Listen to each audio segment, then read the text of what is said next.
su'aal kale waxay ku saabsan tahay cadayga la cadaydo maalinta soonka gelinka dambe la cadaydaa muxuu noqonayaa ma karaahiyuu noqonayaa mise wuxuu noqonayaa markaa mid bannaan oo karaaha ka madhan jawaabtu waxay tahay kollay ahlucilmigu xoogaa waa isku khilaafeen mas'alada laakiin sida qawigii waxay tahay waa in markaa waa inaan dhibi ku sugnayn cadayga la cadayanayo maalinta ramadaan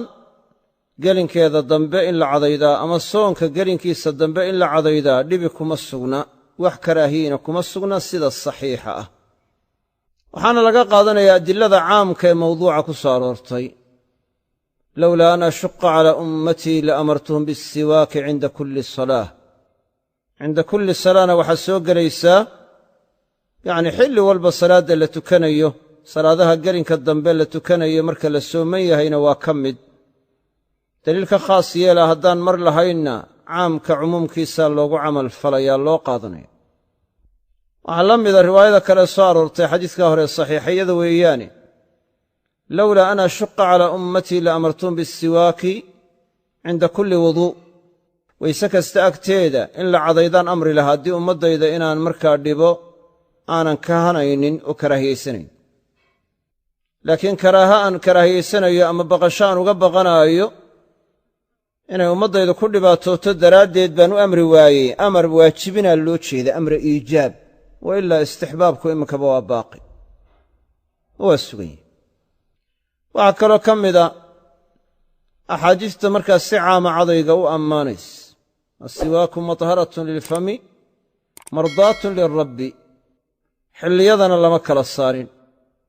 waxaa kaloo ka mida xadiiska markaa sheegaya markii caaisha la weydiiye o layidhi nebigu calayhi salaatu wasalaam markuu guriga yimaado muxuu ku bilaabi jiray waxa ugu horreeya ku bilaabaa maxay ahayd waxay tidhi markaa assiwaak cadayguu ku bilaabi jiray tidhi mana kala saarin axwaashii nebiga sala allahu alayh wasalam maruu sooman yahay mar kale may kala farqin xadiis qawi oo saxiixoo loo hayaana ma jiro in nebigu calayhi salaatu wasalaam cadayga iska dayn jiray gelinka dambe ee markaas soonka markuu sooman yahay gelinka dambe inaanu cadayan jirin waxaa lagu soo wariyeyna waa daciif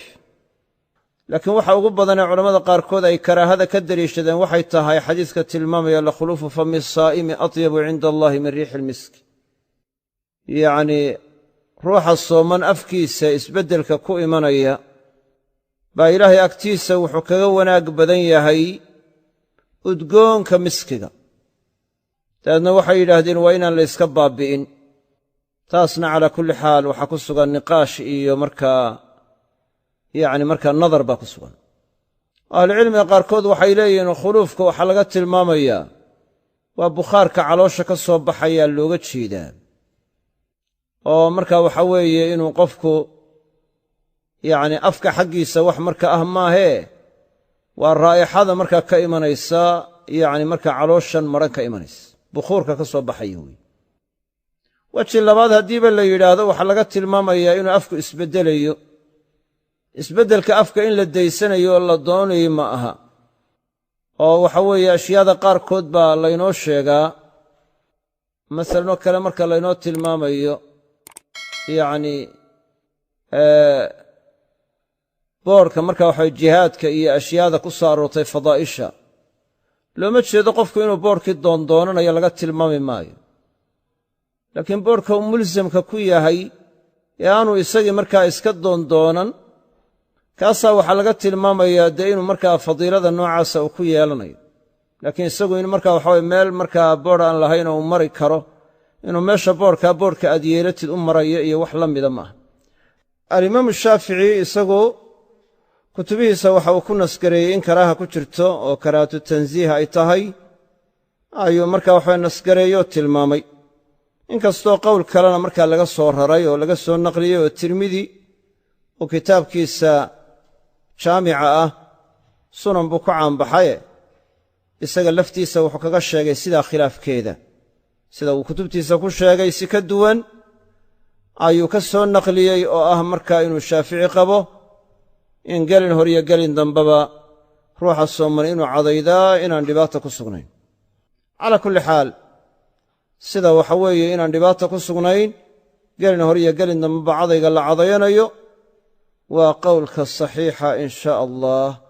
qowlkaas ayaa markaas saxiixa. cumuumaadkii aynu sheegnay oo wax ka mida aynu sheegnay baana u deliila.